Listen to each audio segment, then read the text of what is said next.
There's the cough. Hello, I'm Pam Hoffman, Everyday Spacer.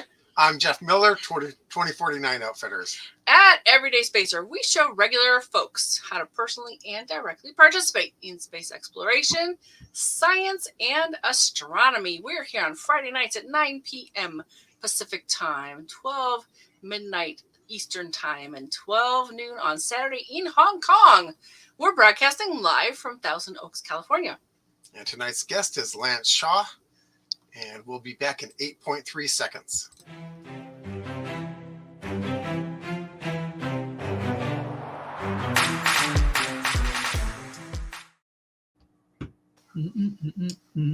Yeah, hi. Lance is an amateur astronomer. He first observed a variable star for himself early in his adventures.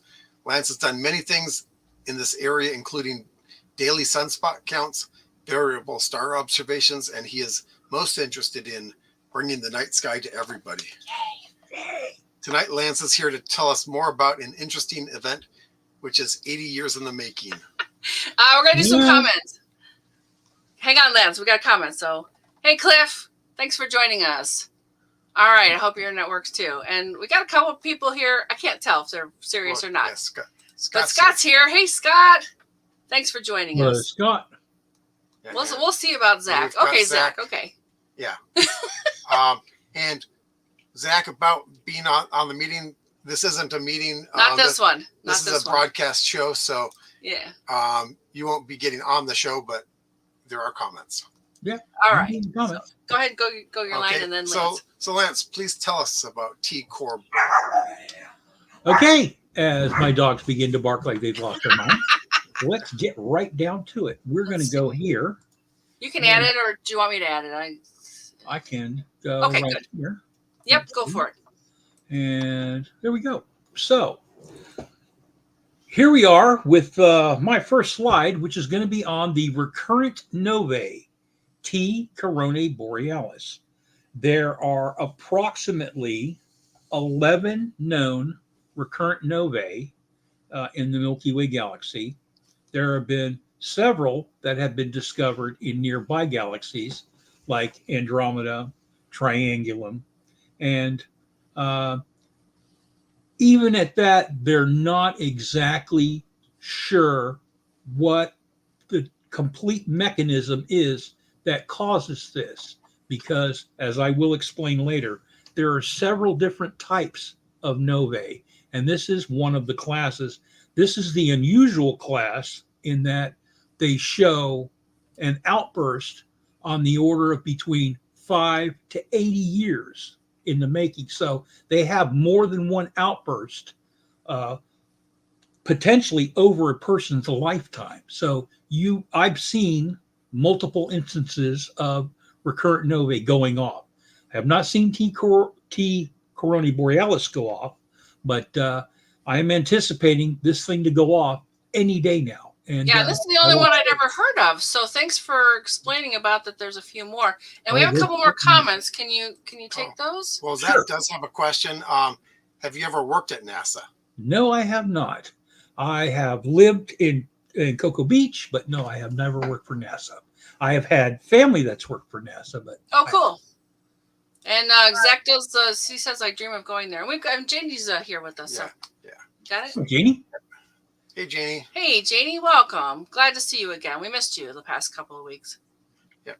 Good to see you here. Awesome. All right, Zach, take it away. Or not Zach, Lance. I'm sorry, Lance. Zach has made so many comments. We are one and the same, Zach. There you go. So, what I would like to stress to you is that T Coronae Borealis is known in the short form as T Corbor. And I have this right here to show you relatively where that is in position in the constellation. And when this star will go into outburst, or it will be an eruption, it could literally be the brightest star in that constellation. So this is the historical view of the constellation, and that is the relative position as to where T Corbor is. The kind of plus sign there, right? That's right. Crosshairs, yeah. Okay, good. So we're going to cover a little bit of background first. and it's nothing, crazy. So we cover what is a variable star. And simply put, it's a star that changes in brightness due to an internal or an external cause. And there's lots of them, not just like this reoccurrent nova kind of thing. There's a whole bunch of different reasons they're variable, right? They call extrinsic variables. That's an external cause. And an external cause for a change of brightness may be because the star is an eclipsing binary. In other words, a star that undergoes eclipses. And as it undergoes eclipses, it changes in brightness. And you can see that in a light curve. Well, that's how we found a lot of the planets that they discovered. Yes, this is also, that's an external cause. Now, an internal cause may be because it is a late stage star in its evolution. It may be a red giant, and it may be pulsing. And as it pulses, it will create changes in brightness.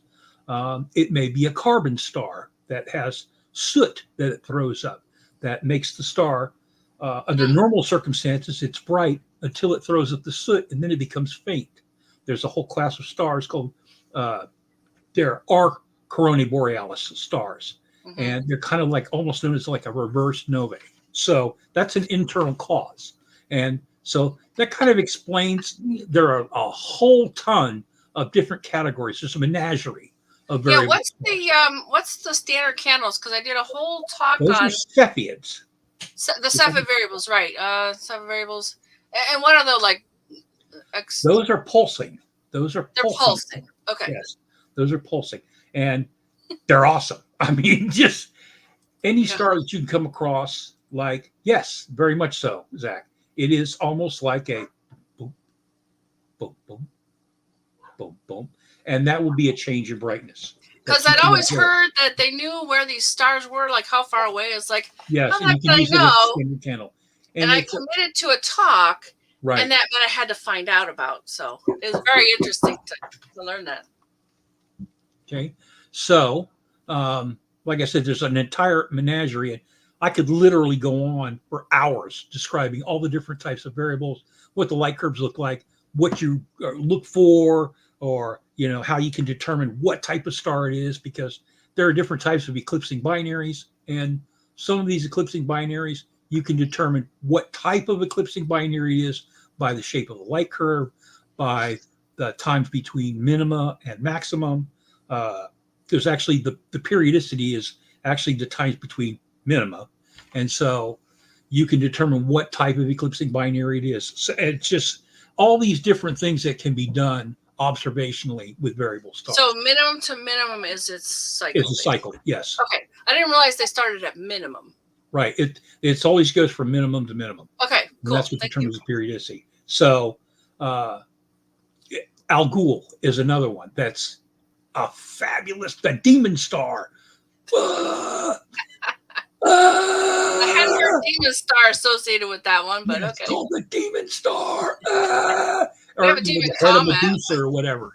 So, and that's kind of one of the things when you go into the teaching of, the constellations. I like to do it by families.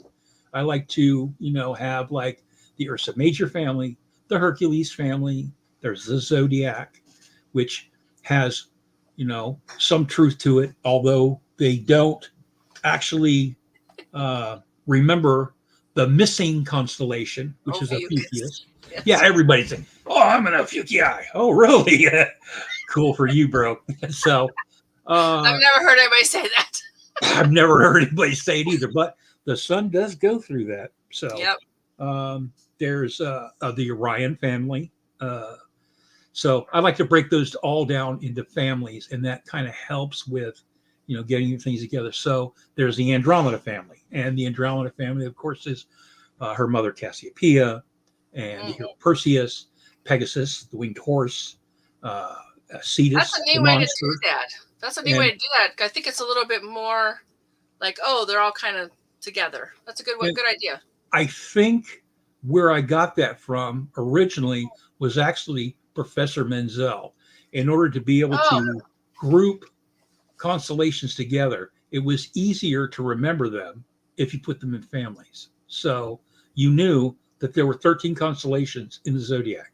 So once you knew all those constellations, you can put them in a category and they could stay there. So there were constellations in the southern hemisphere that at the time I had never seen. However, I was able to put those into a category where it was telescopium, microscopium, mensa, pictor, sculptor. You had all these instruments, or you had things that had to deal with art. They could be put in a category. So, like That's I said, cool. it's just one of those things that you've never heard that called the demon star, really? No. No. Really? Yeah, because I've heard it called that since I was a little boy. So. All right. So, and there's a bunch of books by Professor Menzel. Oh, yes, there are. Yes, there are.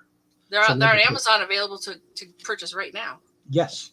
I was so excited to see that. I was like, oh, great. Yeah. Like I said, I never was able to personally meet him, but I think that the correspondence I had with him was very heartwarming. And that was before the internet, so you were writing letters, weren't you? Yeah. Well, and at that time, I had wrote to Walter Houston, and I had written to Scotty, and let's see who else. Jay Pasikoff. I had written to Professor Menzel. I had written to a guy that was local. I lived in Miami at the time. I'd written to a fellow that was involved in, I can't remember the name of the group now, but it's the Southern Cross Astronomical Association. Jack Horkheimer lived around there, didn't he? Right. So he would have the show. At the time, it was called Star Hustler. Yes. Which hadn't taken the sour connotation yet. And it used to come on 5 minutes after Mary Hartman. And he was on PBS in my area in Ohio. Right. It was like right in between a couple of things when they had to fill in some time, but they didn't have commercials, of course. Right. So it was his little 5-minute show. And I had begun watching this probably in the early and mid 70s. So this is, I'm pretty sure it was before it went nationwide. So this was about the time of, I want to say, Viking. And there was a lot to discuss there. And he had talked about different topics that were, actually kind of awesome, because it's very awesome. Tonight when you go out, you're going to see this along the ecliptic. Yep. I know what the ecliptic is. Awesome. Yeah. I've seen that. Yeah. He actually came to a conference in Akron, Ohio when I lived out there. Really? Yep. Wow. And he had a funny story. He's like, you'll notice that Fergie's not here. And we're like, Fergie? What the hell's Fergie? Because on the show, they made him wear a toupee. And he's like, really? I call it Fergie because it has as much business being there as she does.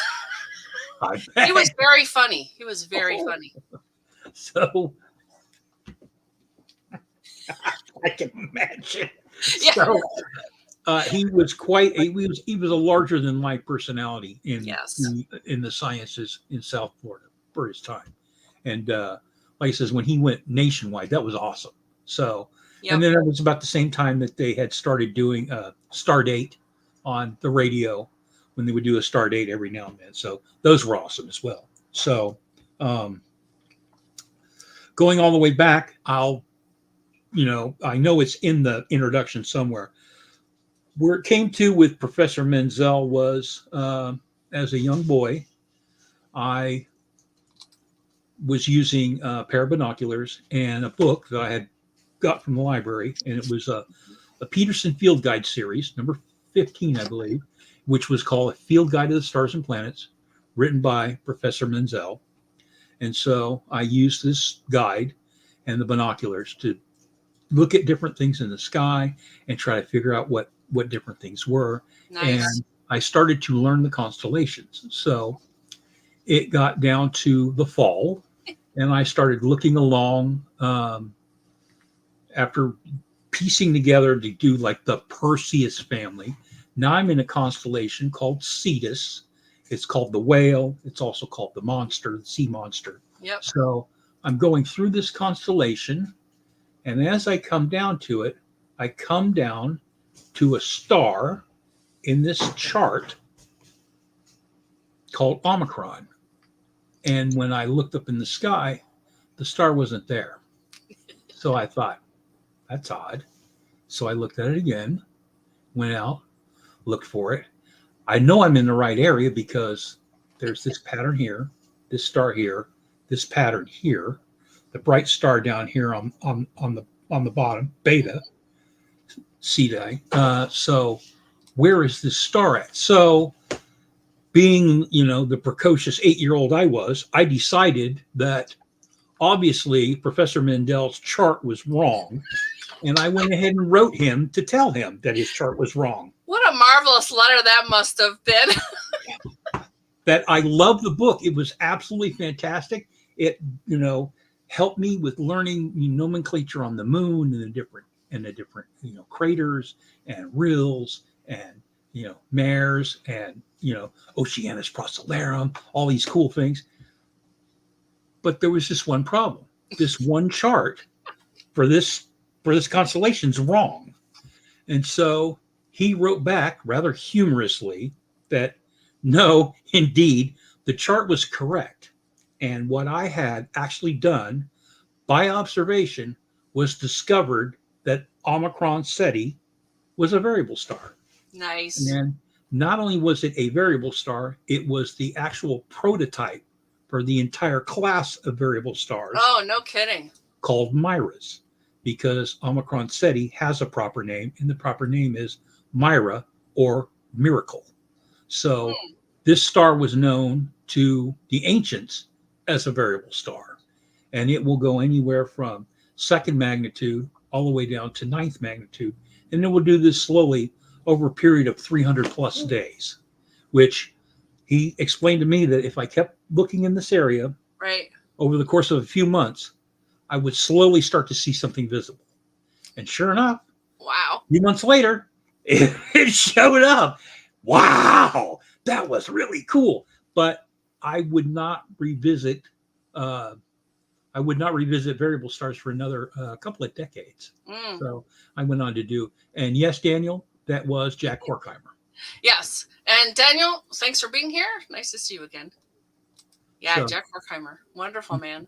Oh, he was, like I said, one of a kind. And he had such a passion and a fear for all things astronomical. He was pretty sure he was the director of the Miami Space and Transit Planetarium for a while. I think you're right, yes. So, and of course, I could have lived there if you'd let me. But, it was great. It was a great place. So, kind of one of those holy of holies, if you will. So I just wish I'd had a better telescope at the time. However, from talking to other amateurs in Miami at the time, I was able to get access to larger telescopes to see things like I could split the double star Albireo Beta Cygni with my telescope. However, I got to see it in like an 8-inch reflector. And it was like, wow. And the other thing is, it has such rich color. Wow. So when I got to see other things like star clusters and such with actual colors in the stars, it was something that is just so wonderful. It's something I want everybody to be able to see. I want you to be able to see it. You to be able to see it. You to be able to see it. You to be able to see it. Right on. Everybody to get out there and do this. So, there's nothing quite like looking at something with your own eyes. I've talked to a lot of people, and they're just so proud of never having looked through a telescope with their naked eye to see these things. And I'm like, oh, you're missing out on so much wonderful stuff. I feel sad for you. There's so much stuff out there that just yeah. Somebody, there was this one girl that had brought a 70 millimeter refractor, and it was a short tube Orion, and her dad was beside himself, and he pulls me aside and he looks at me. He goes, I don't know what to look for. I said, well, then let's start with something simple and easy. I go, here's the one thing. And we talked about the difference between stars and planets. So if it's early in the evening and you're looking out and you see something and it's not twinkling and it's a very bright and it doesn't move, it's a planet. Okay. If it's twinkling, it's a star. Now, there are some stars to look at that are really cool. And then there are some stars that, well, they're just kind of stars. So if you look up and you see a group of stars together, you might want to look at that with a telescope and you'll discover that there's more to it than that. Yep. So you look at the Pleiades and all of a sudden, out of those 7 stars that you saw, now there's like 150 of them and they're everywhere. So, and if you're in a filthy dark sky, it has nebulosity around it. You can literally see the nebulosity. So, you know, these are things I want people to be able to see. And that's kind of why we do that with the Hercules Public Stargazers, is to get people out, get people looking up, and get them to realize that in no other hobby that you can take part in do you actually see, not quite touch, but experience the real thing. If you collect stamps, there are certain stamps you'll never see them. You may see a picture of them. If you're a coin collector, there are certain coins you'll never see them. Yeah. Or, you know, you'll never have access to that. But the sky's available to everyone. Every single person on this planet has access to that sky. And although we all don't have the same tools, you can meet people that will let you use their tools to see whatever you can. So, like I said, they're very civilized people usually too. They're very decent folk. I mean, a lot of people catch me on a bad day, which you know, everybody has bad days. You know, sometimes you get grouchy and get the whiskey and cigars out because, you know, those big telescopes are chick magnets. And it's like guys that Hercules are like, "What did you just say? I didn't say it out loud. Calm down." God. I didn't know that. And then you have the, you know, the cool thing about that is a lot of the people that come out for the public programs are women because they're looking for something to do. They're tired of watching TV, which is nothing, and they want to experience something. So they come out and they start learning about the sky. You can do this. You can teach your kids this. This is something that's independent. You need to realize that, you know, a large part of early variable star work was actually created by women. My heavens, is there? There is a whole slew of women that were involved in the early variable stars. Harvard 100 is a good. Did they do the variables? Was that? Yes, they did. Oh, yes, they did. And the Harvard computers for Harlow Shapley, they did this massive work on Cepheids. So there was Annie Jump Cannon. There was, you know, Carolyn Hurlis. You name it. It goes on down the list. Dort Hofflet. I don't know that name. Yeah, there's a whole slew of women that were involved in early variable star observing. So, like I said, I told his father, look, this is what we can do for now. Now, if you want things that you kind of want me to lead you to, there are certain projects that she can do. Yes, you do know about chick magnets. You know, you're out there with a 6-inch refractor, and she's like, man, that's some happy glass. You got that right. I got a big telescope, but, you know. Come on, lady, look through this and tell me that doesn't excite you. Just well, poor Cliff, he's had rain for like the last 2 years. He keeps buying equipment, though. That's why he's got rain. He keeps buying stuff.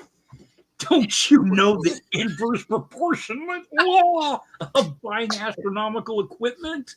We've had that conversation with Cliff. Oh, man. That's why this keeps Cliff is in Australia, by the way, just so you know, Lance. Yes, he is. He is back. Oh yeah, you guys were at Frost, Texas. That's right. So I remember now. He's back there. So again, I told his dad I can give your daughter some things as kind of like a project to work on. I can give you the stuff. So there were some free books that were available here on Facebook from a couple of people, and one of them was Bartlett. He's at June Lake on 395, and he does a lot of astrophotography. So he would put together some observing guides, and we would go ahead and take those observing guides, and they were free. So you didn't have to buy it, but he expressed the need for you to be able to at least do a review of it. Okay, so that was well worth it. And we would get copies of the book, and we would hand them out at the public things. Hey, we're going to do the lottery tonight. Hand out a bunch of numbers, put them in a hat. Hey, look, you get one, you get one, you get one. So I let her dad know, here, have a copy of this, take it, start kind of reading through it.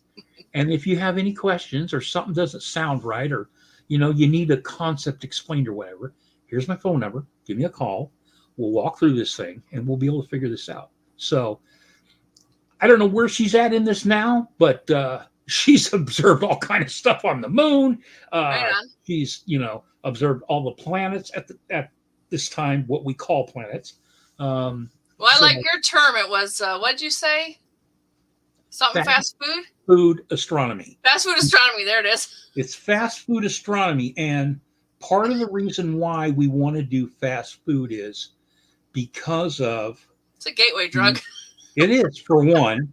For two, understand that with the shortened attention spans that everybody has, you need something that's so grab them and make them go, ooh. Oh my God. Yep, that's what they say. Oh my God. Oh my God. This feels like the first time I ever got kissed. The bottoms of my shoes blew off. It was awesome. My hair. It's the 11 telescopes, Cliff.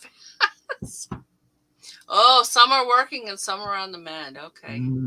Yeah, when I started getting to that whole they're on the mend, they started getting to we got to weed out we got to thin the herd here. So that's what we did too. All right. Oh, Lance, on your big telescopes are chick magnets? Yes. Yes, they are. Some people make the comment that they're just compensating. But then, But then those are people with small telescopes.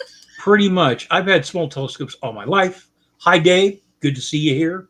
Oh, you know Dave. Okay. Yes, I was. I was in the service with Dave. Very cool. For a number of years. I guess Aurora is coming. It is. And, Alaska. Okay. No, it should be visible. Well, he says it's got to get dark. In the Bay Area, but you're going to need to be far from light pollution in order to be able to see it here.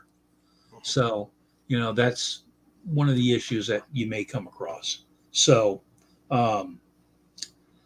at some point, I'm going to get back to T. Corbor. And so there's a cool tangent, though. Don't get me wrong. I love it. I could talk about this all day long about bringing astronomy to the public because it's one of my passions. What, Florida? No way. Florida? Oh, is it? Whoa. I knew it was going to be a big deal because of the storm. Oh, yeah. Well, but Florida? Yeah. Well, you should see the Sunspot group that's been producing these flares. Yeah. I saw a picture. And by the way, David, thank you for joining us. I think you've been here. This is the first time you've been here, so appreciate you joining us. It's angry and it's just, it's awesome. It's just literally awesome. Yeah, my friend in Canada posted something on Facebook and she's like, oh, watch it. It's going to be good. Oh, no, all throughout Europe. You should see it. It's everywhere. It's Germany, Italy, France, England, Russia. Of course, obviously in places like, Finland, Sweden, but it's now down into the lower latitudes, which is, pretty awesome. I guess it's the Corvette, not the telescopes. Okay. Here's our friend in Chicago was going out to view the Aurora Borealis tonight. How wonderful. Cool. Absolutely awesome. Yeah. Yes. Anytime you can go out to see something that maybe you haven't seen before or try to, observe something new, by all means, try it. What have you got to lose? I love to describe it as it's a real thrill, but it's safe for the whole family. This is Right. something you could do that's so thrilling, but it is safe. I mean, all the worst thing we have around here is coyotes. Yeah. Yeah, we have that around here too. But beyond that, no, we don't have too many issues here in No. my little burb. So there's that. All right, you want to show your slides some more, or you got more comments? Okay. Nope, that's it. Well, that's it for me, because I don't want to hold you guys up too much. So. Oh no, it's good. It's good. You're the one that's got to get up early. I don't. I don't care about that. We'll worry about that tomorrow. So. Oh, Daniel's got a last will. comment. If the power grid goes out, it will be really easy to see the aurora. This is true. This is very true. Very, very true. So we've discussed what is a variable star. Now, here's a question for the class. How many stars in the universe will become variables? Can I say all of them? You can say whatever you want.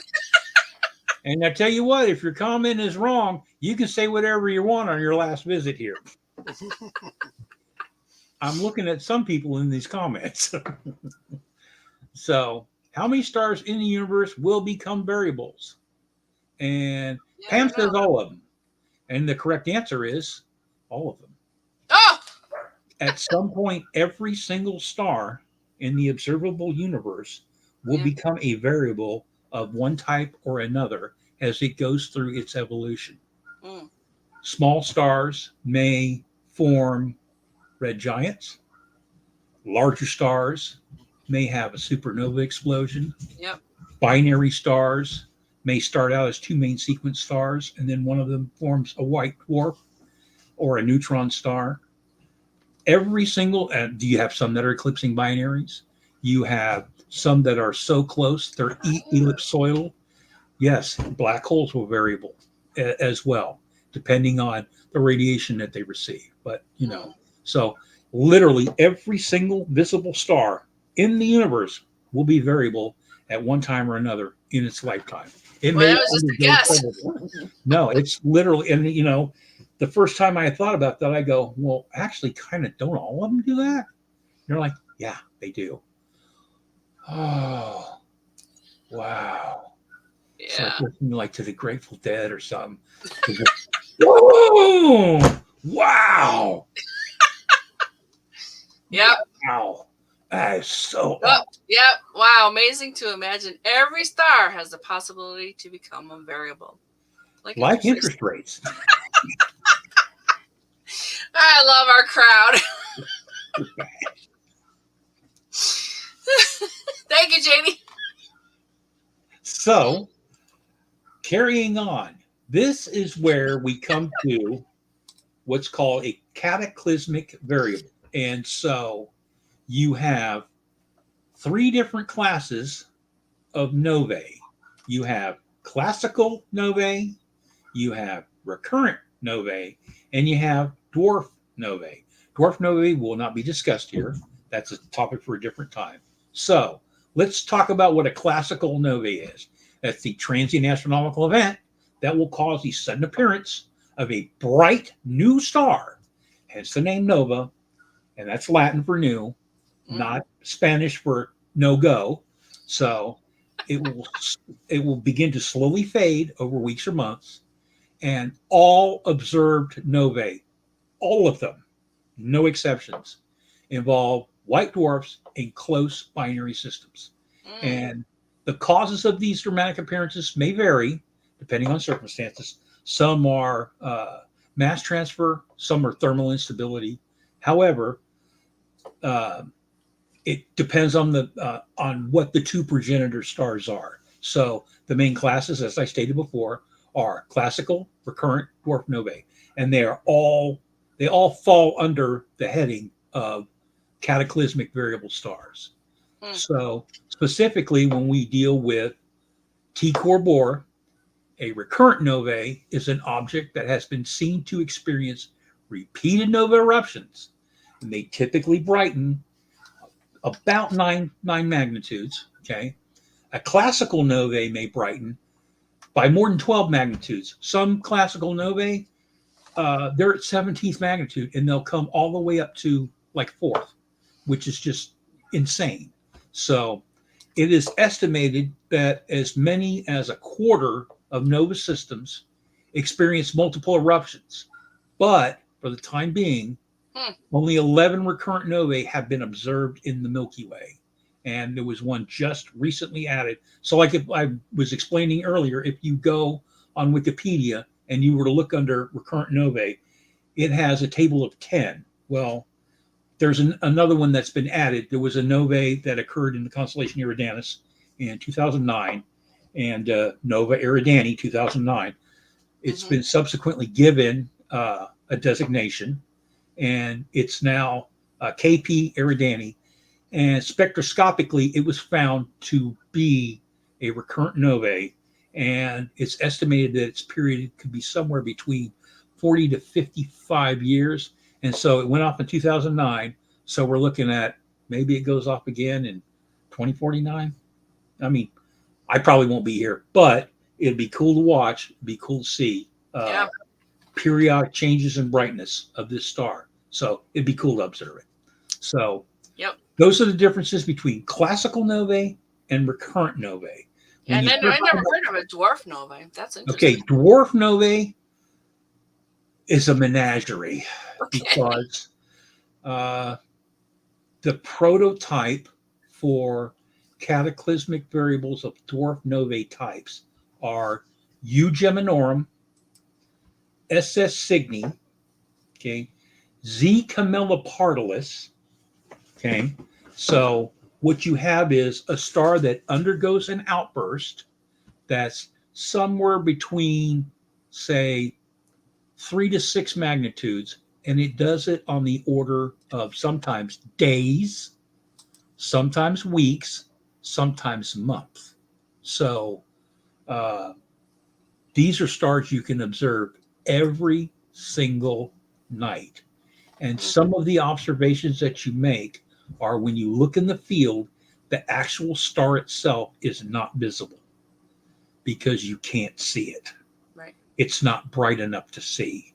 So what you do is you find the faintest star in the field, and that becomes, it is a greater than whatever the magnitude of the star is that you can see. I have had some stars I have never seen. Oh. My best observation would probably be a greater than 15.4 magnitude.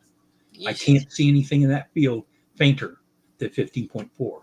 And so one night, I got an alert notice, and the alert notice was from a fellow over in Finland, Timo Kanunen, and it was to state that V592 Hercules is undergoing an outburst. So I figured he's in Finland, okay? I'm in California. So I figure between Finland and California, you have all those observers. So I waited for a confirmation. And so it was Germany, nobody. France, nobody. North Africa, nobody. Spain, Portugal, England, Ireland, the Canaries. So far, no one has seen this thing or confirmed that it's there. And it's not like it's a hard star to find. It's right next to Beta Herculi. So it's easy to see, or it's easy to find the field of it. Yeah. So I waited and was thinking, okay, you've heard of John Bortle because of the Bortle sky,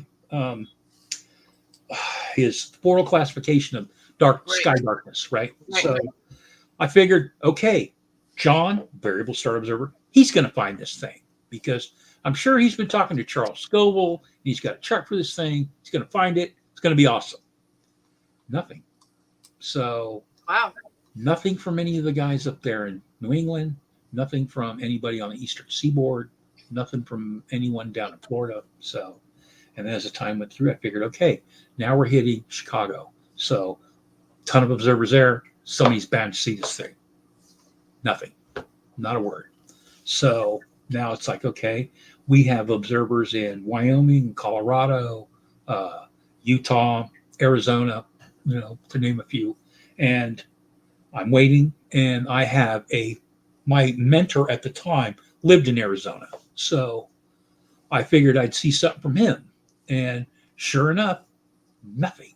So I Wow. went, set the telescope up in the backyard, went ahead and popped the top off it, let it cool down a little bit. My wife, who was pregnant at the time, I decided to take her down to McDonald's to get her a McFlurry.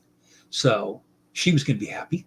And I was going to do a little astronomy in the backyard. So uh, I came back, walked out to the scope, took the chart, looked at the eyepiece, bam, there it was. Wow. Magnitude. And it was like, I had never seen this star before in my life. And I looked at the chart, looked at the star again, looked at the chart, and realized the chart's position of where the star should be was slightly wrong. No one had ever seen this thing before. So I was able to tell them, double check the position on the chart because it's off. It doesn't look right. It's got to be off by a few arc seconds. You'll see. So, but to be able to make a confirmation observation of something like that, Yeah. there hadn't been another observation of V592 Hercules in decades. So it was kind of a big deal. Unfortunately, it's not a recurrent novae, but I observed, like I said, a lot of different recurrent novae, and I've been watching T Corps for 20 something years now, and it was binoculars are a small scope because when it's in its faint state, also called quiescence, it's about 10th magnitude. So it's readily visible every single night or every Not really naked eye, though. No, not naked eye. But when it does brighten and it brightens to its maximum, it becomes the brightest star in the constellation. It actually outshines Alpha Comae Borealis. And that I want to talk to people about that. Sometimes terms are a little bit, in yeah. So that's why I was like, okay, quiescence, that's its faint state. Okay. And in its bright state, or quiet. Quiescent is quiet. Right. So it can also be referred to when it's in its brightest phase, either outburst or eruption. I was thinking about the alpha star in a constellation.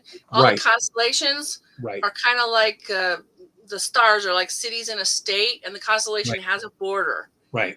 But the brightest one in the state, the constellation, for the most part, alpha. The alpha. Yeah, usually is the alpha. Usually is the alpha. Beta, gamma, delta. Now, so a lot of these stars that are the alphas, because they are the brightest star in a constellation, generally have a proper name. So, the brightest star in, Hercules has a proper name. The brightest star in Ophiuchus has a proper name. And a lot of them we know, we've heard of. Yeah, right. So the brightest star in Boötis has a proper name, and Arcturus. And part of one of the things that Jack Horkheimer used to tell us all the time is you would go from the Big Dipper, go to the opposite end where the handle is, you arc to Arcturus, and then speed to Spica. Yeah, I've heard spike to Spica. Right. So his deal was always speed to Spica, and it was like, okay. Oh, speed to Spica, cute. Speed to Spica, and I was like, all right, I can do that. Oh yeah. Yeah, star hopping. They call it star hopping, folks. Oh yeah. So, and that's another thing that I try to stress to some people is that when I get asked things like, how do you find all these things? And it's like, well, you need to understand that I've been doing this for a long time. For one, I said, for two, a lot of these objects I see over and over and over again, but I still have the same wonderment as the first night I saw it. And that's the key, is I can still have that. The high is still the high I'm looking for. So there's some good tools too. Have you been to skymaps.com? Sky what? Skymaps.com. You get every month a 2-page PDF that you can download for free, and it gives you a static planisphere type thing on one side and a list of ephemera, and then the other side it gives you 3 categories: naked eye, binoculars, and telescopic views. And I say you can use that for your first list of objects to go looking for. And I literally just check them off. I saw that. I saw that. I saw that. Right. It's a wonderful tool. Planisphere is a good tool. I did a big demonstration video on a planisphere. I have like 3 or 4 different kinds, and I Yeah, talk so about what I like about them, what I don't. all kinds of things like that where I Yep. take, a lot of the stuff that some of the stuff that I wind up doing now is because I do variables, and there are some fields I have memorized that I've been observing it for so long. I know what the stars are. I know the brightness of the stars. I know how to identify the field. It's not that big a deal. It only takes a minute or two. So, and then Every there now are and again, those it's like, wait, that doesn't belong there. well, It's a planet. I've been asked, have you ever looked through the telescope and saw something that maybe wasn't supposed to be there? Well, yes, I have. Yep. Really? Well, yeah. Did you find out what it was? Yep. What was it? Well, I can tell you, over the dozen or so times I've come across something that was in a field that wasn't supposed to be there. It wasn't moving, so it wasn't that. So I went ahead and estimated its brightness based on the field, and then I went ahead and plugged what I assumed to be the coordinates of this object to Cambridge, Central Bureau for Astronomical Telegrams, and they told me right away, "Wow, you have rediscovered an asteroid." Oh, cool! Oh, an asteroid. I don't think I've seen an asteroid. That'd be cool. I have come across asteroids accidentally more times than I care to admit. That Like Messier. wow, there's something in there that isn't supposed to be there, and there it is. So what is it? And sure enough, it's an asteroid. So all the things I've ever come across like that were all asteroids. So there's Nice. that. So Hey, you want to get back to your slideshow? sure, anytime. All right, here we go. So I think you covered this pretty good, right? Yes. Well, for the most part, yes. So here we have our first finder chart. So as you can see, off to this side here on the right, you have a Boötis and Corona Borealis finder chart. And for the scale here, it's about 40 degrees total. So you see the kite shape of Boötis, and then you see the crown shape of Corona Borealis. And I put some notes over here off to the side that you can find T Corbor near Epsilon Corona Borealis. So you see the little E, and then right next to it, you see the little circle with a T. Several bright stars with proper names can be seen also. So Alpha Boötis, it's also called Arcturus. Alpha Corona Borealis, it's known as Alphecca. And then all the way up here in the corner, you have Eta Ursae Majoris, and that's also known as Alcade. So looking at this gives you an idea of where it is in the sky now, kind of pulling back some and looking at the sky as a whole. And this is actually a WVSO educational chart. So is that on their website somewhere? Do you know? I don't remember.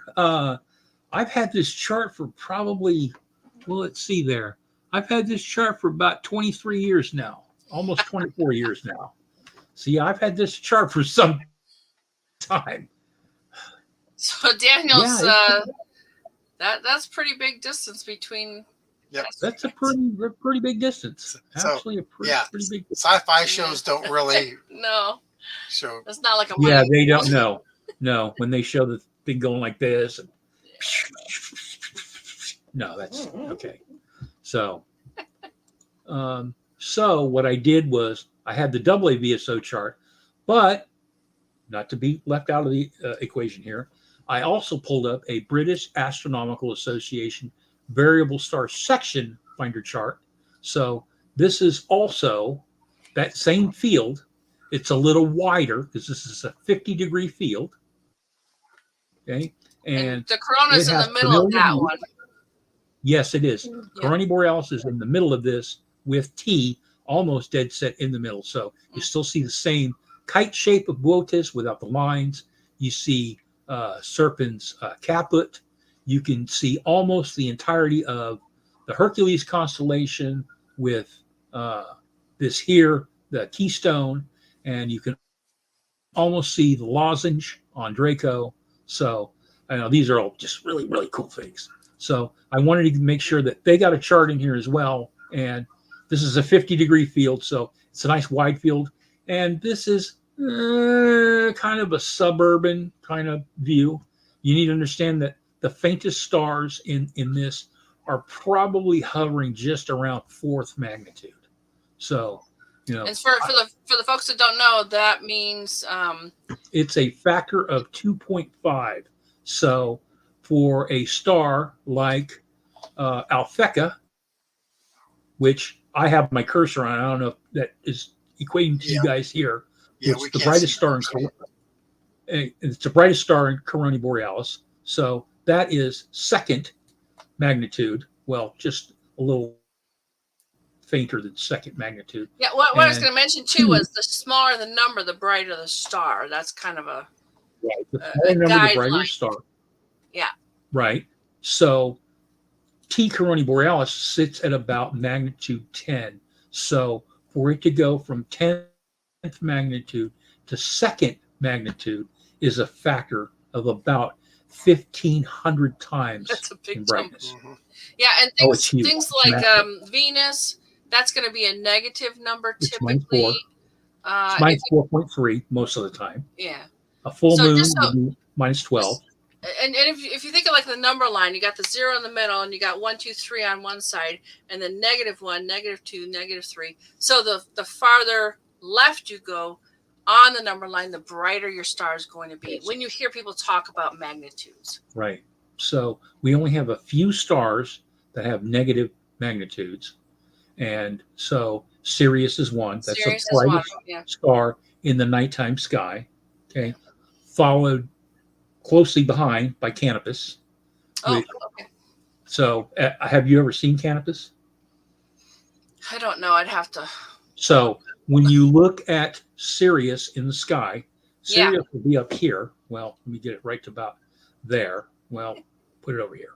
Sirius is about right there, and Canopus will be all the way down here. Okay.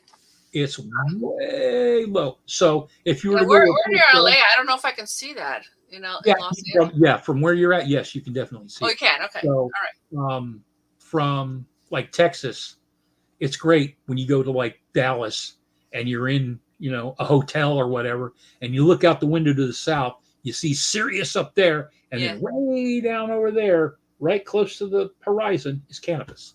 Okay. Like, oh yeah, all right. So that's really cool. Yeah. So, I saw all kinds of cool things down in Texas, and then I had went to Australia in the mid '80s, and nice. The whole observing thing out there next to, at the time it was called Ayers Rock, now it's called Uluru, and it was, we had a 10-inch reflector, and I spent literally one night just in the Large Magellanic Cloud. It was just stunning.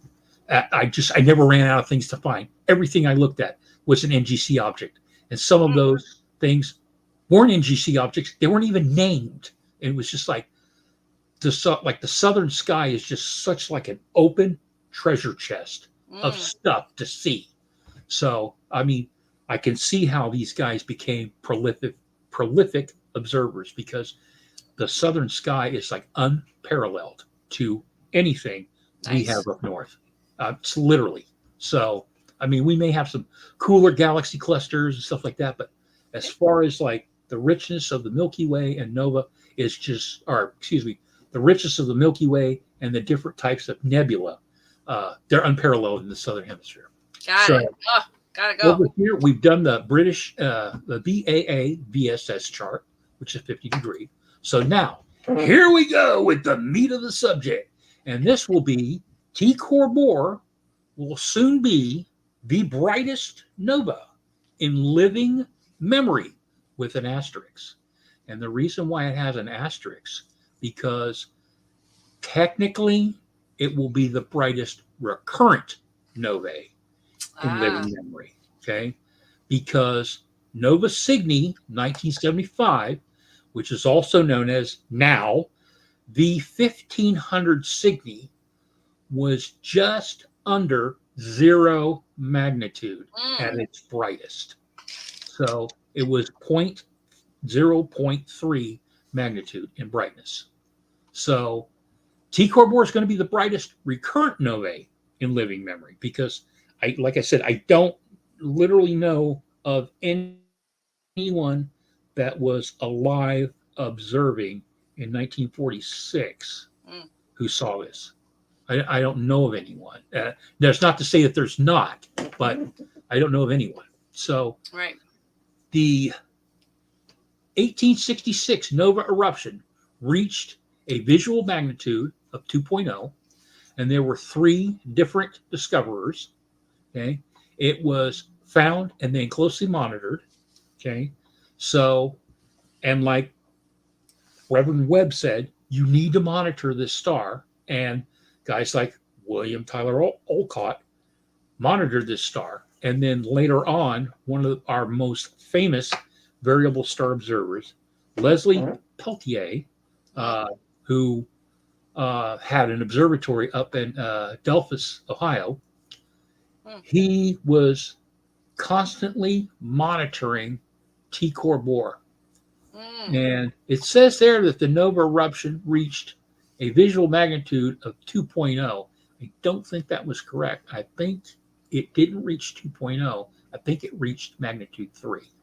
So not quite 2, but still ridiculously bright for what it is. And there was one person that we could contribute the discovery to, and he was a Russian Kamenchuk. So we know it's a recurrent novae. It has an approximate 80-year recurrence time. And so they figured, well, if it went off in 46 and it's 80 years, it's going to happen in 2026. No, it's going to happen any day now. Yeah. There are signs that it's going to do this. So over on the picture side, on the top, we have another picture of Corona Borealis and the spot where T is at, where the nice big red arrow is.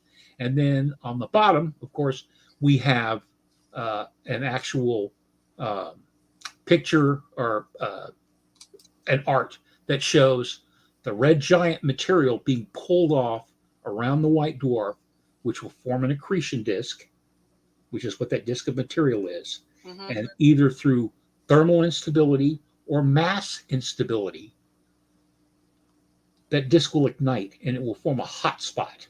And that hot spot on the disk is what you see as the difference in brightness. It's not actually the stars. It's actually on the disk. So people were like, well, doesn't it blow up? No, that's supernova. That's a kind of a different story.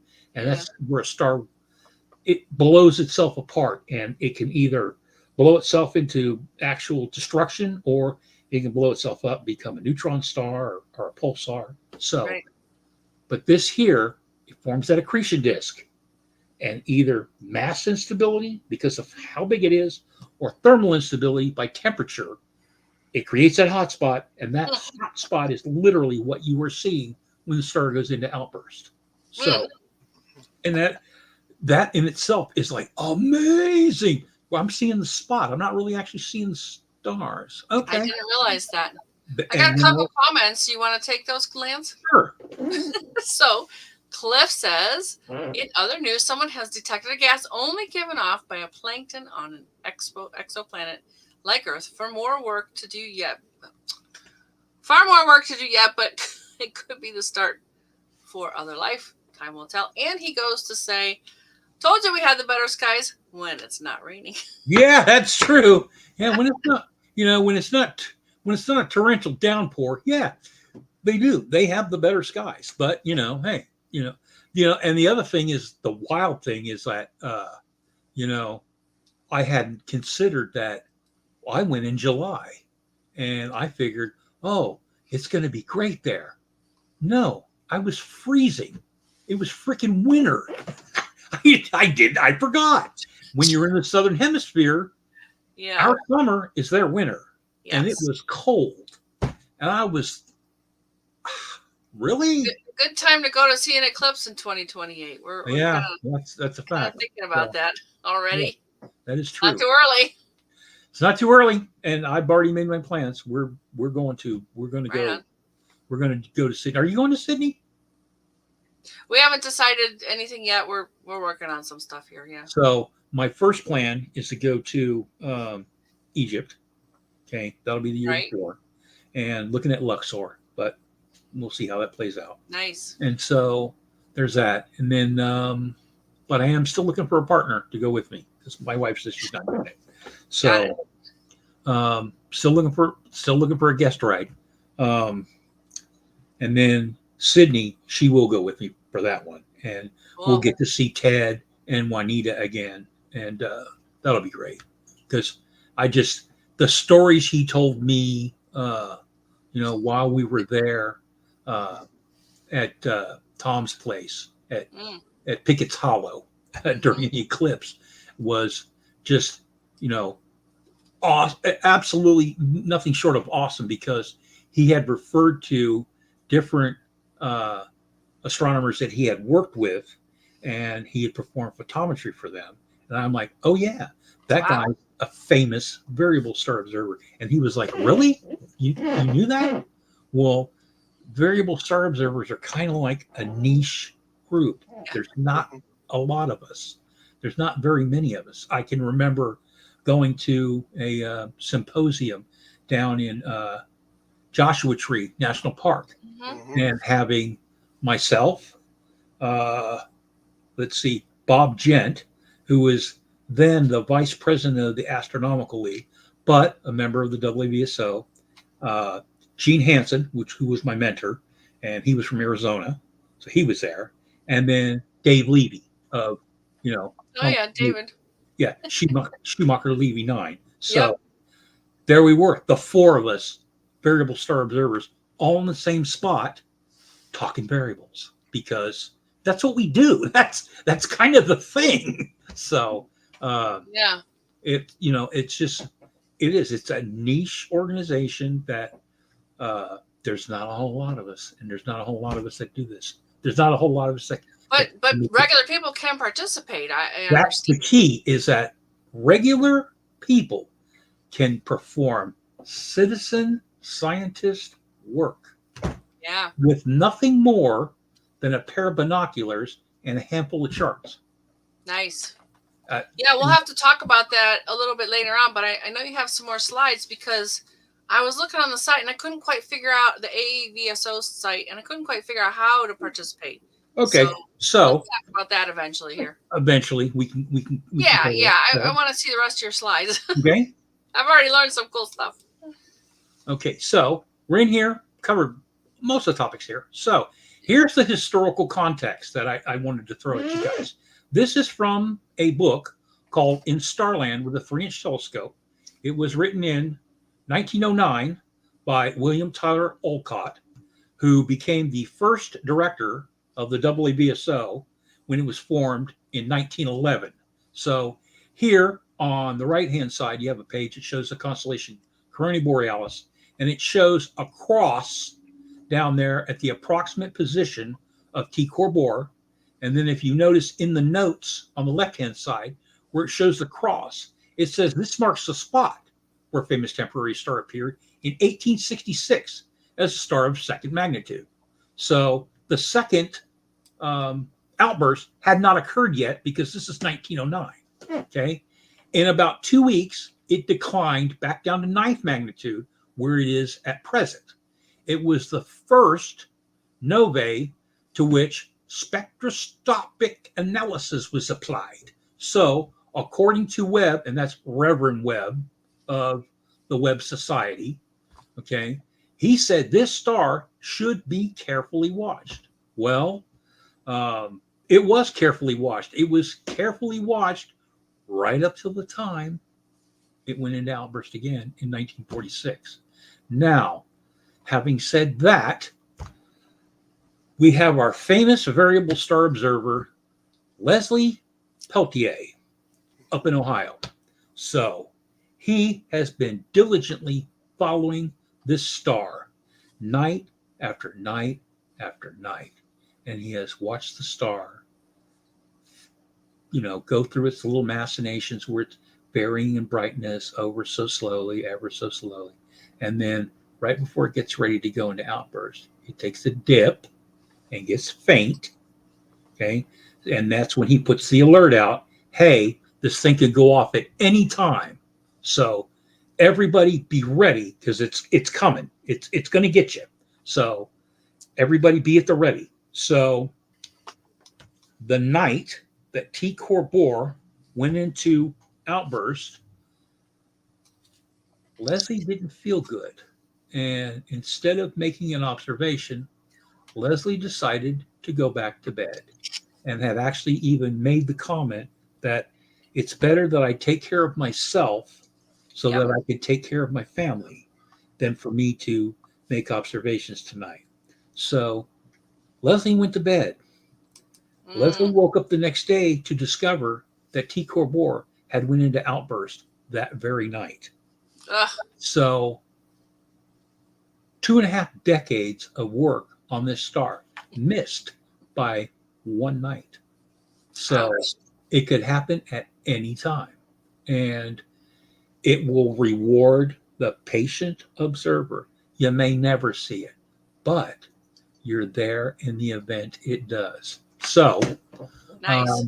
when he went back to observe the star later on, he kept a wary eye on it because they were no longer friends.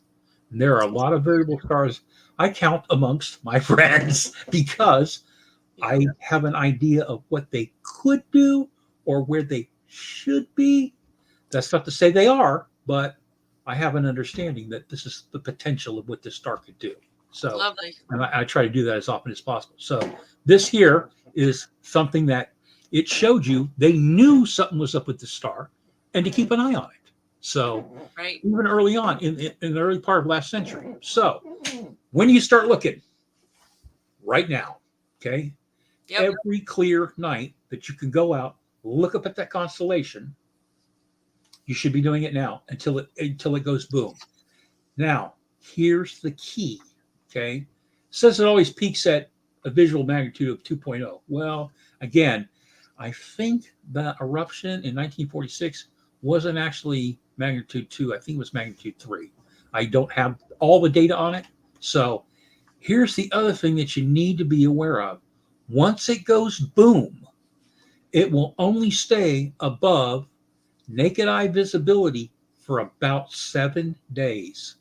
After 7 days, it will be faded to less than magnitude 6.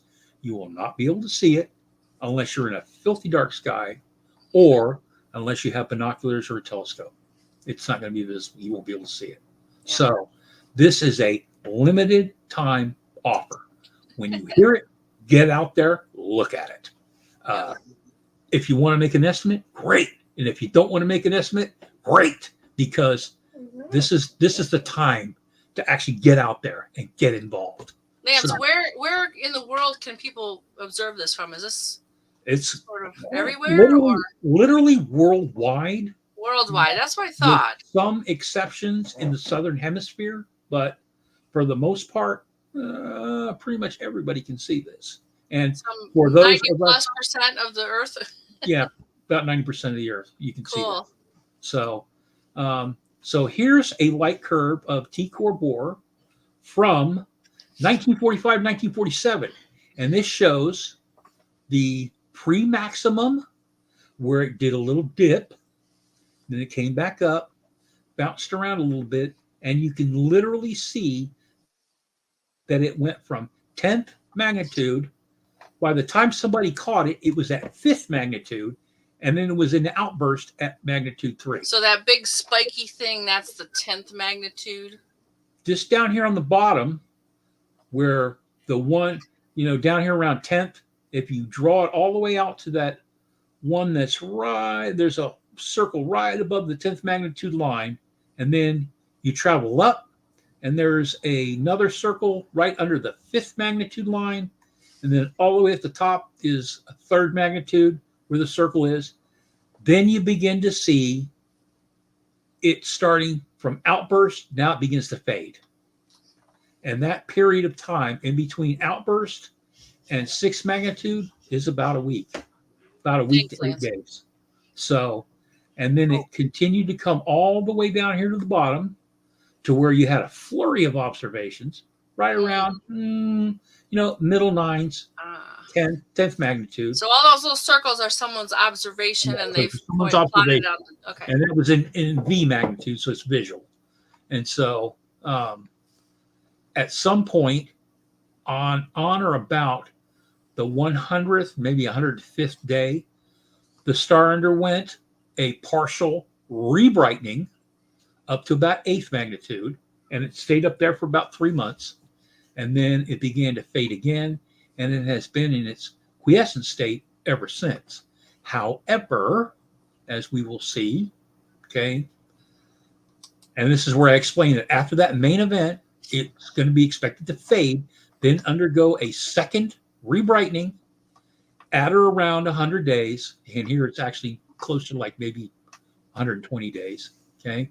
And it stays in that secondary eruption for right around 3 months. So that's not bad. It's kind of awesome to see, but okay.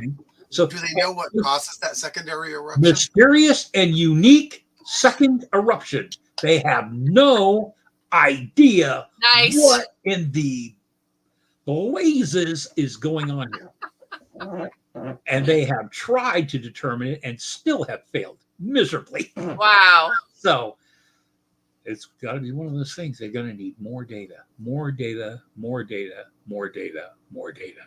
So it's just one of those things. And, I'm a visual guy, so I'll give them as many visual observations as I can get away with. So and anybody can. Anybody can.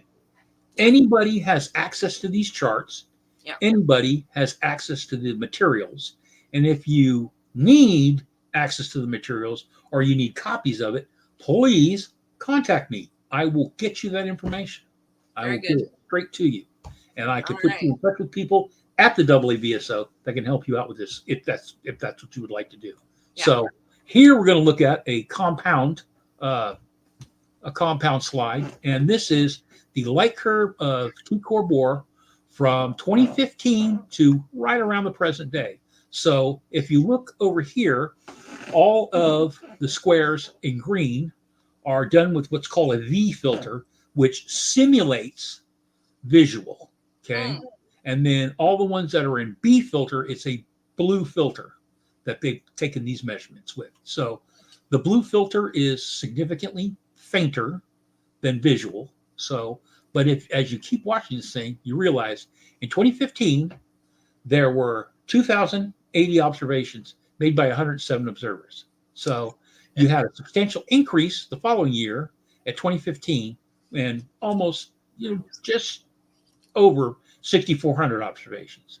But then in 2017, 2018, 2019, we're all right around 3,300 observations with around 131, 123, 116, 131 observers.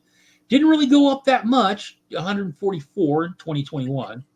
And then in 2022, you had about $5,000 and only 120 observations. But now, because we're getting closer to outburst, 2023, we got a little jump in observers and we got a massive jump in observations. Yep. Almost 20,500 observations. Yep, I saw that. And then this year alone, because of where it looks down here, as you can see that this curve is slowly coming down, that this year alone, we're only in May, we've had 26,000 observations. Nice. In half a year. So everybody's out there looking at this thing. And by rights, they should be. This should be the most followed recurrent novae in history. Because it doesn't go off all that often. And this is the one in a lifetime. And the equipment that the regular person can get access to now is incredible. Binoculars. Yes. A simple pair of binoculars. You can go to, a cheap, sports store and buy a cheap pair of $20 binoculars and actually do work with it. I mean, even a spotting scope's like $50, another 20 for a tripod to keep it steady. Yes. You've got a great setup. The one I got a few years ago, I won it. I looked through that and I couldn't believe the optics. And I'm thinking, of course, computers have made this much better. Oh, yeah. for grinding the material. Yeah. So Yes. really good equipment for not a lot of money, folks. Oh, yes. So this just shows you the intensity at which this star is being observed. So everyone that's involved in variable star astronomy is watching this thing closely. We are checking the pulse of this thing constantly, trying to see what's up. Because when it goes off, it's literally going to go off. It's going to go from 10th magnitude to 2nd magnitude, and it's going to do it in a matter of hours. I don't know whether or not I will be able to see it. I don't know if when it goes off, it will be dark where I live, or it will go off during the daytime where I live. And I'll see it when it comes up that night, but I will not see the brightening episode. So literally, it will do this in a matter of hours. And that's the incredible part about it. All right. So Cliff has a couple of comments, and he's referring to coming to Sydney for 2028 for the eclipse. Yes. And Cliff got me a new tripod when he was here. It's a very nice brand new tripod. Yeah. All right. You got some more slides, right? Right. So this chart here can be used to estimate the brightness of T Corridor when it is in a faint state. And this chart here was courtesy of Sky and Telescope back in 2005. So this was many years before the brightening. So T is obviously down here, down below Epsilon. And there's a few stars in and around that area. Okay. And also, just to let you know, the variable star R is also shown on here. And R is the reverse novae that normally sits around magnitude 6 and drops precipitously down to 15th magnitude. Wow. And then slowly begins to re-brighten. Huh. They know it as a reverse novae. Or that's wild. It is literally the prototype for its class, the R Corridor stars. And there are several of them. So, and there are several of those that I follow as well. So, very cool. It's an A scale chart from the AAVSO, and this you will use to estimate this star at outburst. That's where it's at. I threw the extra lines in here to show you that's Corona Borealis. The magnitudes are shown here as numbers without the decimal point. So this star here is magnitude 5. This star here is magnitude 4.2. Then as you go up around the corner, magnitude 3.8, magnitude 2.2, that's Alpha. Coming over here is magnitude 3.7. And then the spot where T is obviously marked with the cross in the circle. So what does the A scale mean? I've never heard that. A scale is you use this A scale, which is a 15-degree chart. So it shows you 15 degrees of the sky. So every AAVSO chart is a certain scale of the sky. A scale is 15 degrees. A B scale is 3 degrees. Okay. A D scale is 1 degree. E is 30 minutes. F is 15. So, it's awesome. And so for our audience, just so you know, you can determine this for yourself. Yes, you can. And it's very simple. You stretch your arm out and you look at different things of your hand. It can be a fist. It can be the like a pinky is 1 degree across. 1 degree. And I think that's about the distance from one side of the moon to the other, right? Right.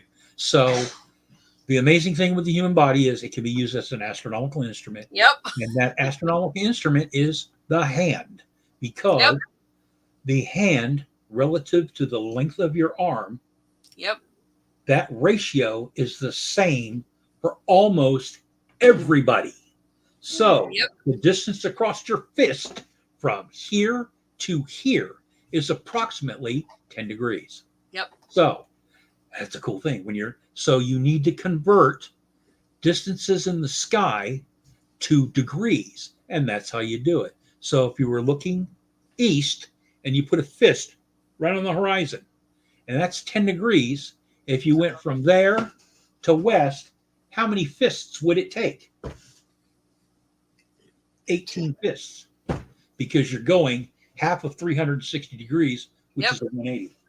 Well, and you can relate it to time too, because of Right. course 360 is 24 hours. Correct. From one side to the other, 180 is 12 Yep. hours. That's correct. You can keep splitting it Yes. until you've got, I think it's Yes, about ma'am. 15 minutes a degree, right? Right.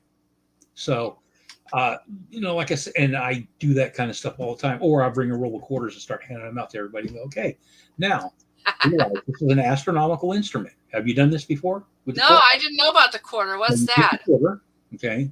And this is actually something I learned from Dave Levy right about the time that Schumacher-Levy 9, right before it was going to hit Jupiter. So he had gave a talk in San Francisco, and I had went and talked to him at the time. So, and what you do is you take that quarter and you hold it out at arm's length. Now, with this astronomical instrument, you're going to repeat after me. The moon is a quarter of a million miles from the Earth. Of a million miles from the Earth. Ooh. So the reality is it 250,000? On average, yes. Sometimes it's 237,000. Sometimes it's 265,000. It varies, but the approximate average is 250. So that's cool. 50 million miles from the Earth. That's awesome. Whoa! That's very cool. So I didn't know that. Awesome. So, it cost me $10 in course. Who cares? Yeah. So, and it's worth it because now they will always remember that the moon is a quarter of a million miles from the Earth. I love it. I love it. Awesome. So in this case, this A scale is 15 degrees. That's so 15 your degrees. fist and about half a fist. So yeah, that's 1.5 fists. Right. So if you wish to make a contribution to astronomy, you can contact one of these groups here, and we will go left to right, starting at the top. That is the Royal Astronomical Society of New Zealand, which they have an incredible variable star group. The Astronomical Society of South Australia, which again has an absolutely astounding variable star group.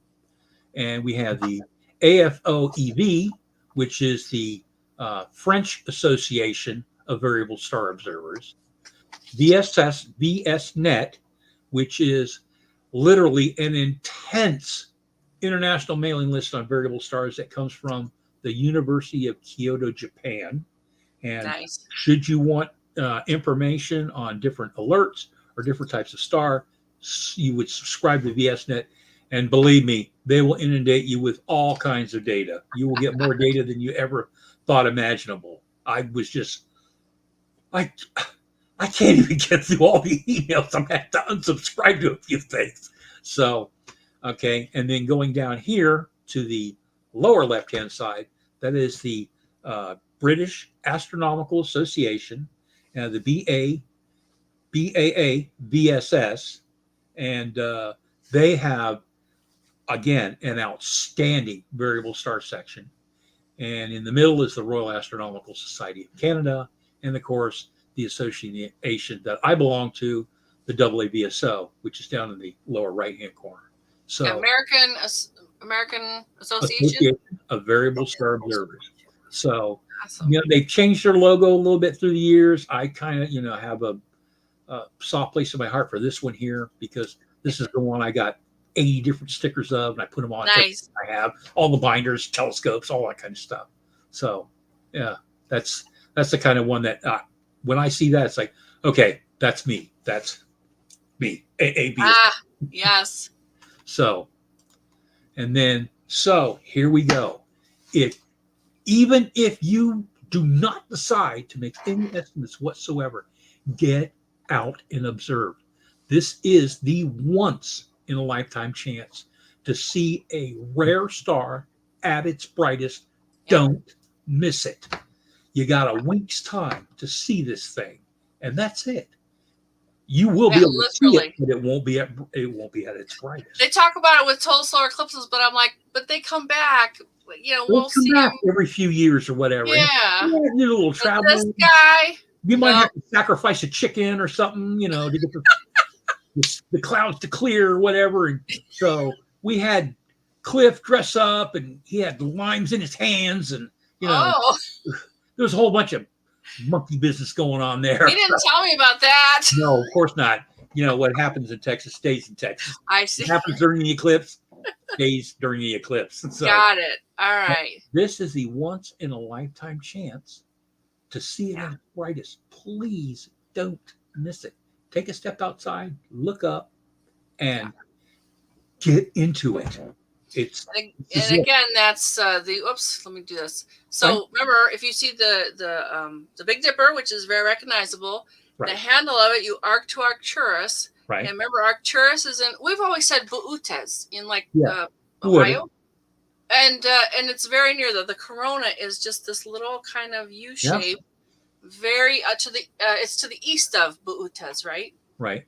So that's pretty recognizable. The position though to find is sort of the lower left, right? Right. So that's where you want to be looking for this. Yes. So, and you can maybe take a screenshot, or like I said, charts are available at the WBSO. You can plot your own chart if you want. Cool.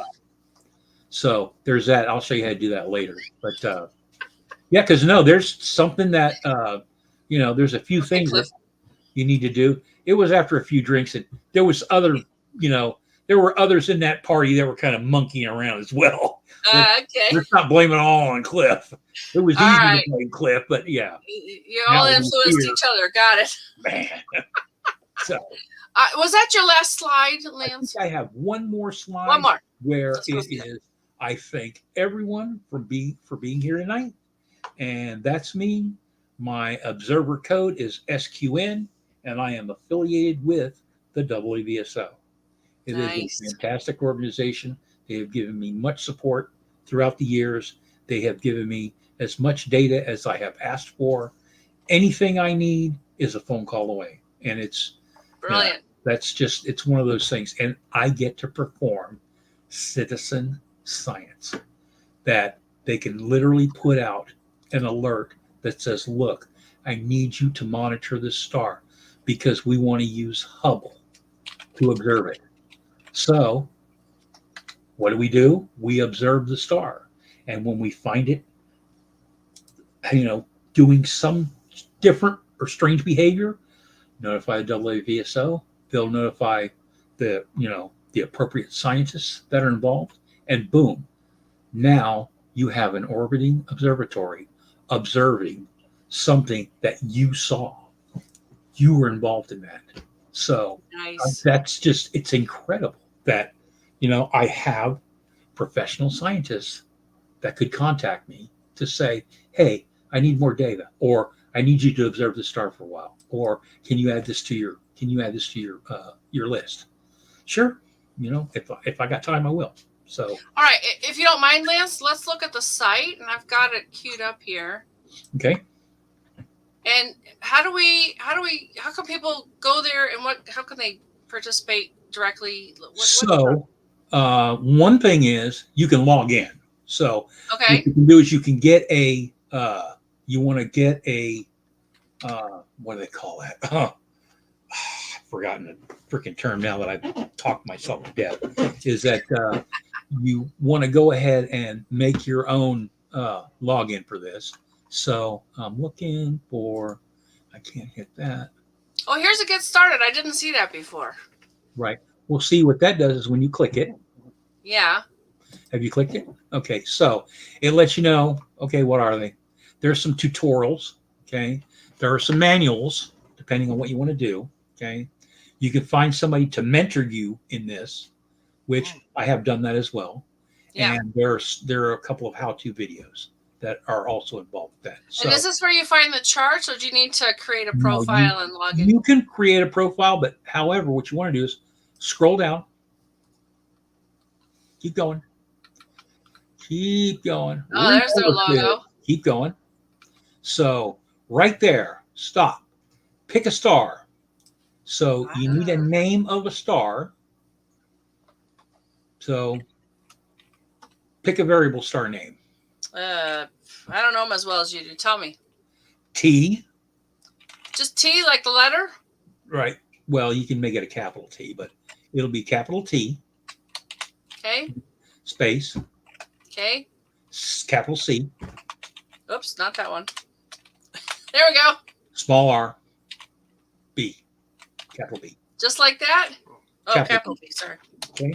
So that is the short form of T Corps.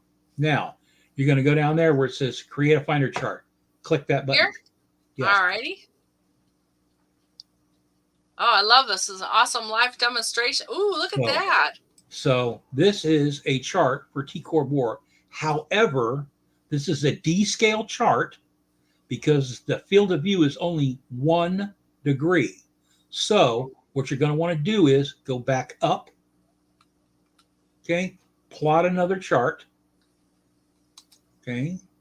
Now, from here, okay, that's the designation of the star we want to use. Right. You want to look, scroll down to choose a preferred chart scale. Up, right there. Here. Yes, click that. It's not letting you select. You might have to go over here and select on the side. No, you know what? It's not showing it on StreamYard. We're seeing the drop Oh, interesting. I can see it. It's A900. Okay, so you want to go with an A scale chart. All right, let me click it so it should show up, right? Okay, there we go. Okay, now scroll down. Okay, now your magnitude limit is a 9. That's not what you want. You want to take that limit and make it a 5. So replace the 9 with the 5, okay? That's correct. Scroll down. And let's see what you have. You have north up, east to the left. So it'll be a right side up chart like you're looking through binoculars.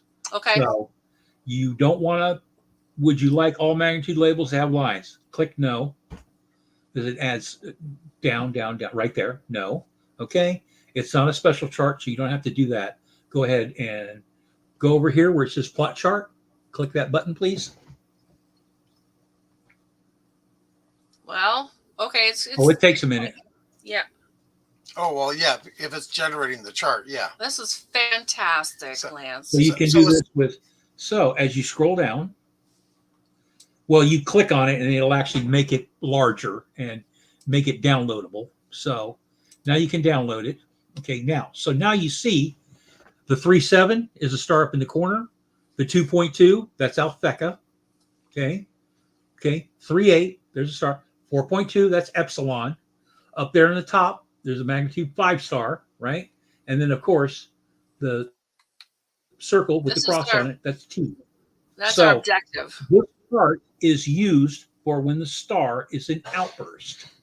And the way I had used it before was I went ahead and drew the constellation in there to kind of make it a little easier to see. Yeah, it's basically 5042382237, right? That's correct.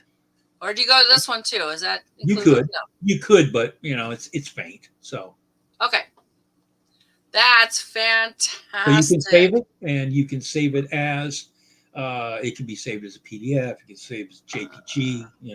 Whatever format you choose to. Right. How do you obtain a printable version of this chart? Simply you click on the chart like you had. All right. Now you have a printable version. So right click. Oh, yep. Save as. Yep. There you go. Hallelujah! Isn't that marvelous? There you are. Ah, I love it. There you are. You're in it. Oh my God! I can't believe it. It's red. It's red giant. Right to the vein. Oh man. So here he is. Oh, I'm telling you, when you get the rush, you get the rush. All right, so folks, there it is. The homepage. You go and pick it, and you get the chart, and you can download that. At some point. So yeah, it's all there. Nice. All right. Let's come back to all of this. Before you do that. What are you gonna do? Oh. Jeff's doing something. I don't know what. Oh, we got some comments though. Easy, Dave. There we go. I just put the oh yes, good. Thank you. Yes, very outstanding. Yep. All right. Okay, so let's Here's come back. Yuri. Hi, Yuri. Well, Yuri Oh. Gagarin. Well, no, Report. those are where we actually send, where we're streaming this to. So those are the destinations for this presentation. Cool. You know, Right. YouTube and 2 Facebook page, groups. Cool. Okay. Anything else we should know, Lance? That's it for about T-Core War, unless, someone has another question or...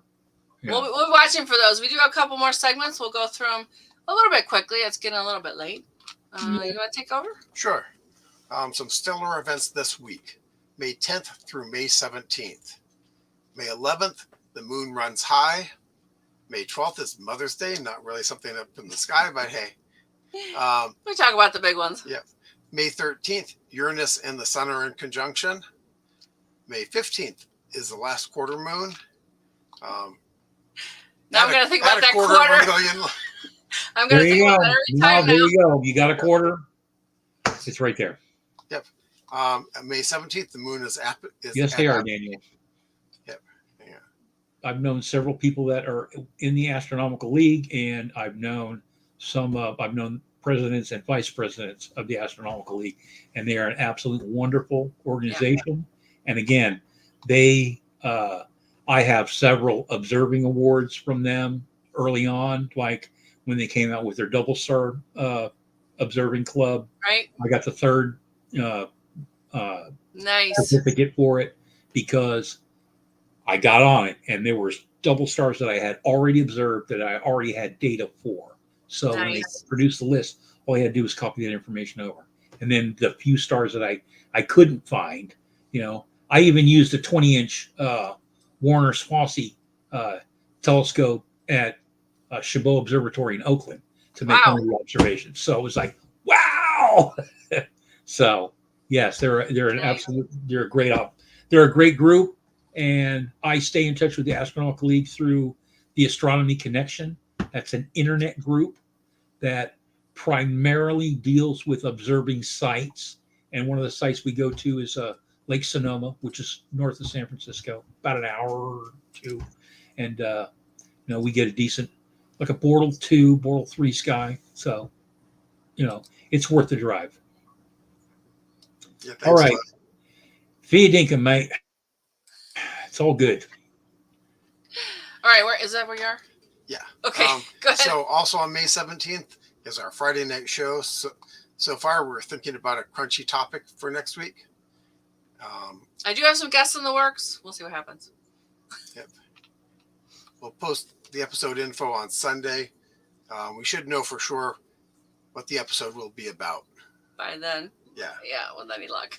Find us Fridays at 9 p.m. Pacific time on the Everyday Spacer Facebook page and the Everyday Spacer YouTube channel. Oh, and Daniel says, yeah. Yep. Yeah. Oh, yeah.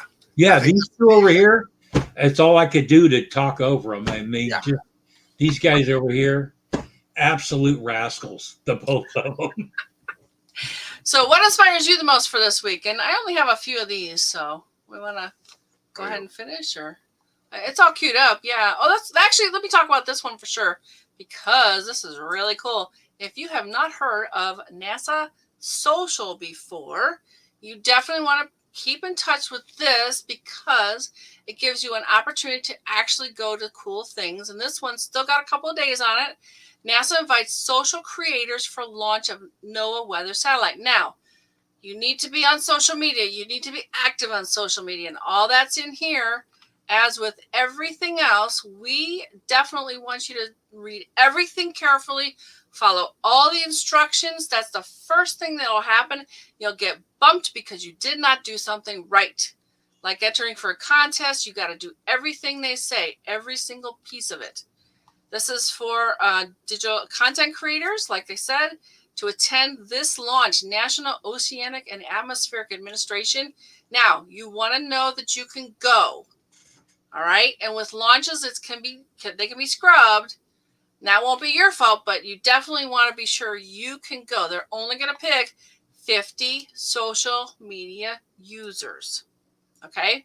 So be like, present yourself the best possible light you can involving what you do in social media.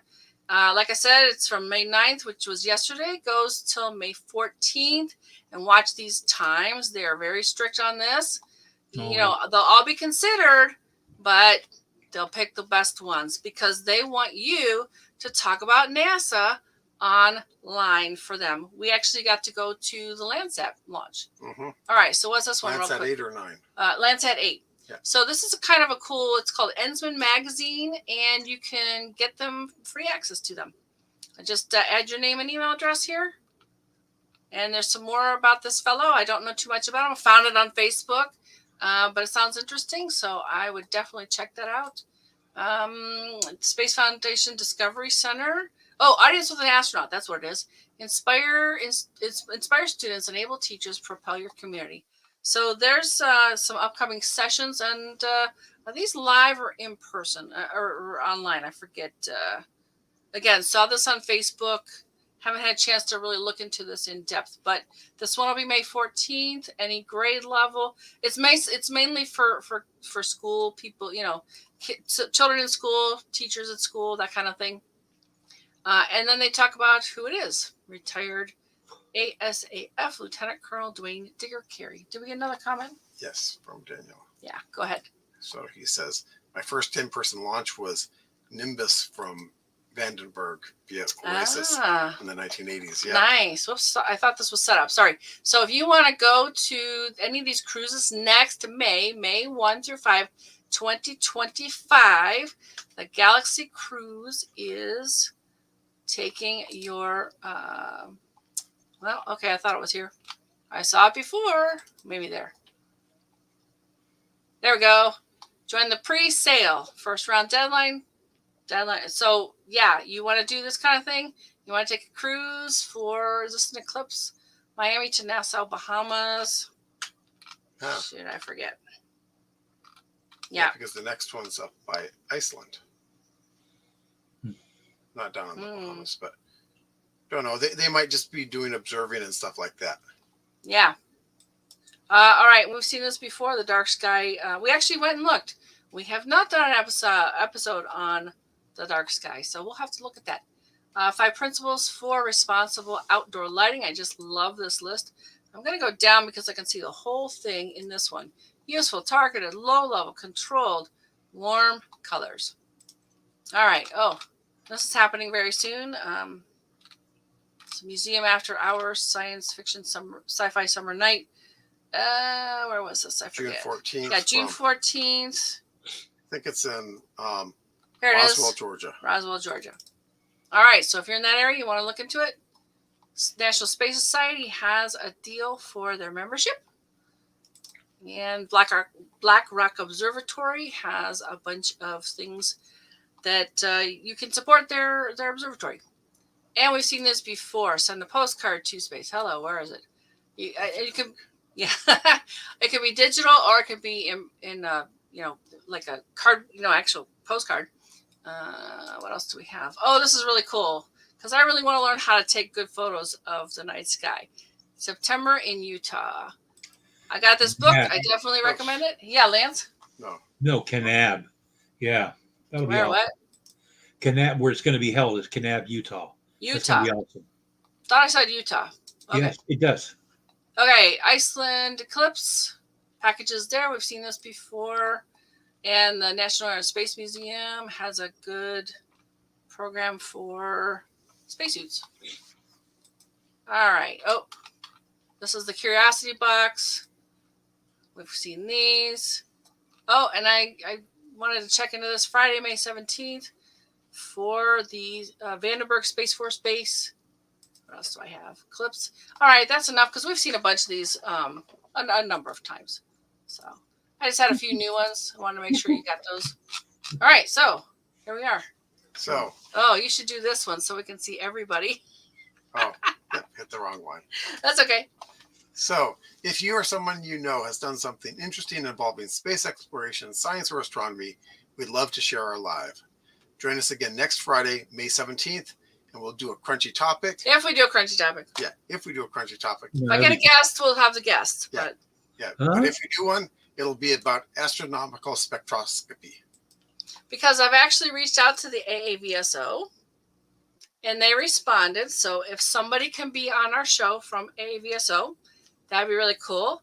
And I've also reached out to my friend Bob Gonley, who was in charge of Europa Clipper. And we just have to figure out a date for him. So, like I said, if I have a guest, I have a guest. Otherwise, we'll do the crunchy topic. It would have been awesome if. Man, What's that? I wish Lou Cook were still alive. That was one of the most exciting nights I had spent variable star observing. Lou Cook was with the WVSO, but he also worked for the Center for Backyard Astrophysics. Okay. And so one night, he invited me over as we were going to time eclipses of an eclipsing binary and dwarf novae IP-PEG. And so literally the star went into outburst and then it underwent an eclipse and then it right back up. Whoa. And I saw the whole thing and it was just, it was mind blowing to watch this and to realize this stuff is going on real time, real life right now. Sounds amazing.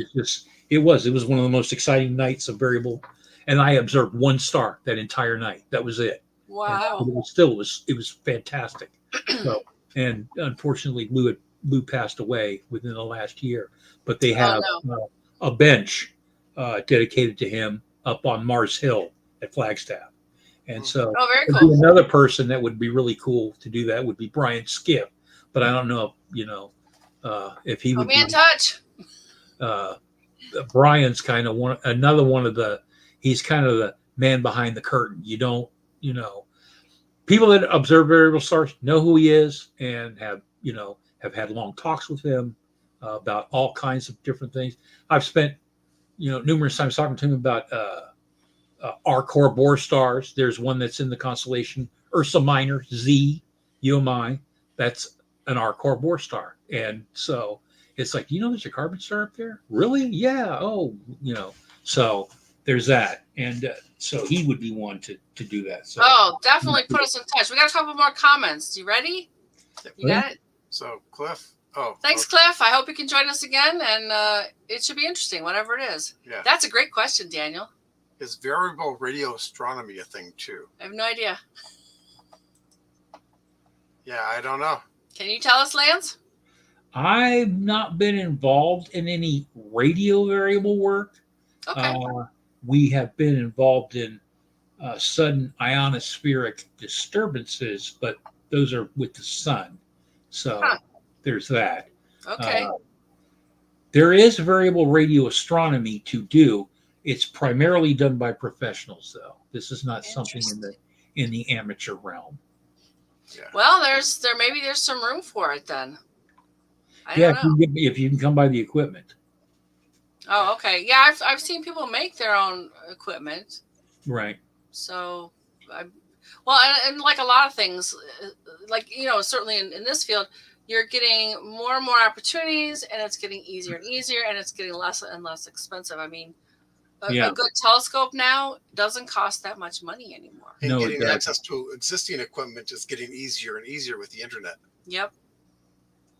It's incredible what you can get nowadays. Yeah. I mean, they're still not cheap, but what you can get now is just absolutely astounding. Well, I grabbed a Mira for a telescope. I mean, it wasn't that bad, and I have to build a scope around it. But well, so did my daughter, and she was in the 6th grade. So nice. We made a 6-inch telescope, and very cool. It is a fantastic scope to this day. She's 25, nice. So yeah. What's your F ratio on that? I think that's about a f4.5. Oh, very cool. Okay. It's fast, but there's little to no spherical aberration. It's a good parabola, and we had it actually refigured at Tinsley Labs before they moved. So Tinsley is famous for having to do with some of the Hubble optics, where Nice. we knew a guy there who knew a guy who, hey, while you're at it, can you throw this there on the, do a couple of swipes for me there and let me know what it looks like when you're done? And he was like, really? Hey, might be able to do it or two. I love it. Yeah, sometimes that's what you got to do. So Yeah. All right. So, anything else from you, Lance? that's it for me. You, Jeff? No. Folks, we'll be watching for your comments later, but otherwise, have a fabulous week, and we will see you next Friday. Good night. Okay, Good night. folks, have a good night. Get out there.